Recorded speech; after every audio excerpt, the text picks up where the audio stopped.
Let's talk about the ultimate underdog story, the one that started it all. You know the feeling when you win against all odds, like finding cash in old jeans or nailing the Wi-Fi password on the first try. Today's story is the blueprint for every little guy versus big guy showdown. It's got a hero who's outmatched, a villain who's over the top, and yes, a slingshot. Picture two armies, Israelites and Philistines, facing off on opposite hills, stuck in a stalemate. Weeks go by, no one wants to make the first move. Enter our hero David, a young shepherd, think dog walker, but for sheep. And our villain, Goliath, a literal giant towering over everyone. Goliath's armor is massive. His shoes could fit a smart car. It's the classic matchup, brains versus brawn, creativity versus brute force. We've all faced problems that seem way too big, like assembling IKEA furniture with just an Allen key. This story is for anyone who's ever felt small in a big world. So, let's set the stage. Two armies, a tense standoff, and a challenge that will change everything. On one side, a kid with heart and a slingshot. On the other, a giant who thinks he's unbeatable. It's not just an old story, it's a lesson in thinking differently. David's about to show us all how to work smarter, not harder. The ultimate underdog tale is about to begin. Get ready for a battle where the odds don't matter, only courage and cleverness do. Because sometimes the smallest contender makes the biggest impact, and sometimes all you need is a stone and a little faith. Let's dive in. Meet David, the youngest of 8, stuck with the chores no one else wants.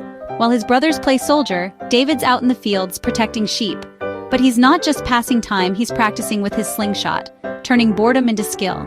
He's taken down lions and bears with nothing but a stone and courage. David's not strong, but he's precise, resourceful, and determined. He's the kind of person who makes the best of any situation. No fancy equipment, just rocks, a sling, and relentless practice. He's building skills he doesn't even know he'll need. David's optimism is unshakable. He solves problems, doesn't complain, and just gets to work. He's not jaded, he's hopeful. When danger comes, he acts no hesitation, no waiting for someone else. That's the teammate you want, someone who steps up, no matter how small the job seems. David's story isn't about luck, it's about preparation meeting opportunity. He's proof that heart and creativity can turn the ordinary into the extraordinary. He's not just a shepherd, he's a problem solver in disguise. And soon, those skills will be put to the ultimate test. David's ready, even if no one else sees it yet. Sometimes greatness starts in the most unexpected places, and sometimes the smallest stone can make the biggest difference. Now let's talk Goliath, the ultimate bully. Over 9 feet tall, covered in armor, wielding a spear like a telephone pole. Every day he stomps out shouting insults and daring anyone to fight him. He's all muscle, all noise, and absolutely sure he's unbeatable.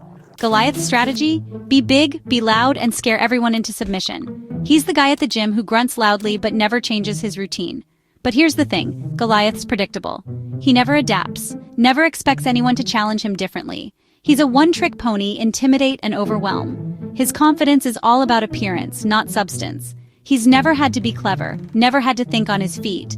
Goliath's weakness isn't just his forehead, it's his lack of imagination. He's a walking tank, but tanks can be outmaneuvered. In the end, being big and loud isn't enough. Goliath's about to learn that brains beat brawn every time. Sometimes the biggest threats are the easiest to outsmart, and sometimes the loudest voice is the most fragile. Let's see what happens when someone finally calls his bluff. For 40 days, Goliath taunts the Israelites. No one dares to face him. The soldiers are paralyzed by fear, hiding in their tents, hoping someone else will step up. King Saul offers riches and even his daughter, but still, no takers. Enter David, delivering snacks to his brothers. He hears Goliath's insults and is baffled. Why is everyone just standing around? David sees what others don't, not an unbeatable giant, but a big, slow target. He's not weighed down by fear or 40 days of intimidation. To him, it's just another problem to solve, like a lion or a bear in the fields. While everyone else sees a monster, David sees an opportunity. He's ready to act, not because he's fearless, but because he's prepared. Sometimes a fresh perspective is all it takes to break a stalemate, and David's about to change everything. David steps up and tells King Saul, "I'll fight him." Saul is stunned. This is a kid, not a warrior. But David's got a resume, lions, bears, and a lot of courage. He's not boasting, he's just confident in his skills. David argues that his experience as a shepherd has prepared him for this moment. Saul, desperate, agrees and tries to dress David in royal armor. It's a disaster. The armor's too big, too heavy, and David can barely move. David quickly realizes he can't win by pretending to be someone he's not. He ditches the armor and sticks with what he knows: his sling and stones. He's not going to fight Goliath's fight, he'll make Goliath fight his. David's plan is unconventional, but it's his own. He trusts his training, his instincts, and his unique approach. Sometimes the best way to win is to play to your strengths, not someone else's. David's not interested in looking the part, he's interested in results. He's about to prove that you don't need to fit the mold to make a difference. The king's armor stays behind. David walks out as himself, no pretense, no fear. He's ready to face the giant on his own terms. Sometimes the craziest ideas are the ones that work. And David's about to show everyone how. David leaves the armor behind and heads to the stream, choosing 5 smooth stones.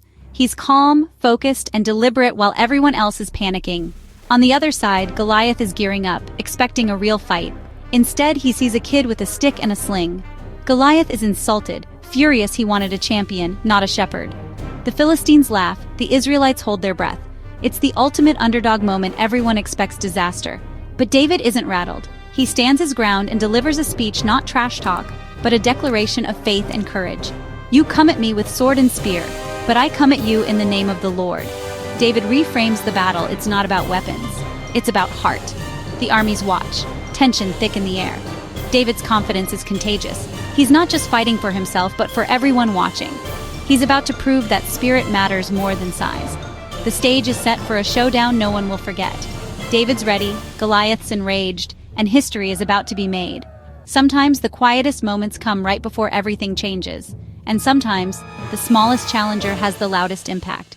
The battle is about to begin. Let's see what happens when courage faces down a giant. The moment of truth. Goliath charges, ready to crush David. But David doesn't wait. He runs toward the giant, taking control of the fight. Everyone's stunned. This isn't how battles are supposed to go. David reaches into his bag, loads a stone into his sling, and starts to spin it. Years of practice kick in. He's focused, steady, and unafraid. He lets the stone fly. A perfect shot. The stone hits Goliath right in the forehead, the one unprotected spot. Goliath stops, sways, and crashes to the ground. Silence falls. No one can believe it. The unbeatable giant is down, defeated by a single, well-aimed stone. David's victory isn't luck. It's skill, preparation, and courage. The armies are stunned, the outcome decided in seconds. David didn't just win, he changed the rules. He proved that you don't have to play by the giant's terms. Sometimes the simplest solution is the most effective. The fight is over, but the impact is just beginning. One stone, one moment, and everything is different. David stands victorious, not because he was the strongest, but because he was the smartest. The underdog has triumphed, and the legend is born. Sometimes all it takes is one bold move, and a little faith. For a moment, there's stunned silence. Then chaos erupts. The Philistines, once cocky, are now running for their lives. The Israelites, inspired by David's victory, charge after them, turning fear into triumph. David, the forgotten youngest son, is now a hero, an overnight legend. He didn't just win a fight, he changed the course of a war. David proved that courage and clever thinking can topple even the biggest obstacles. He showed that you don't have to fight on your enemy's terms. You can use your own strengths, your own way. The story isn't just about a giant falling, it's about an underdog rising. David's victory is a reminder. What makes you different can be your greatest strength. He saw opportunity where others saw only fear. He used the tools he had and made history. The legend of David and Goliath is born, not just as a tale of victory, but as a lesson in seeing things differently.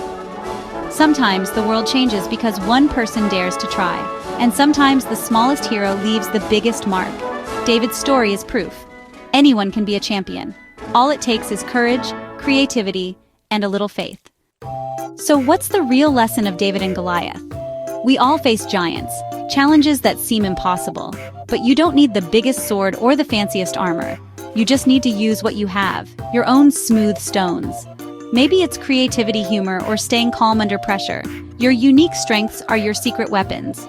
David's life as a shepherd prepared him for greatness, so don't overlook your own experiences. The skills you build in private can lead to victory in public. Be resourceful, be brave, and don't be afraid to run toward your giant. That's the story of David and Goliath, brains over brawn, courage over fear. If you enjoyed this retelling, hit that subscribe button. It's way easier than fighting a giant, I promise. We'll have more fun stories next time. Remember, the hero is already inside you. See you soon.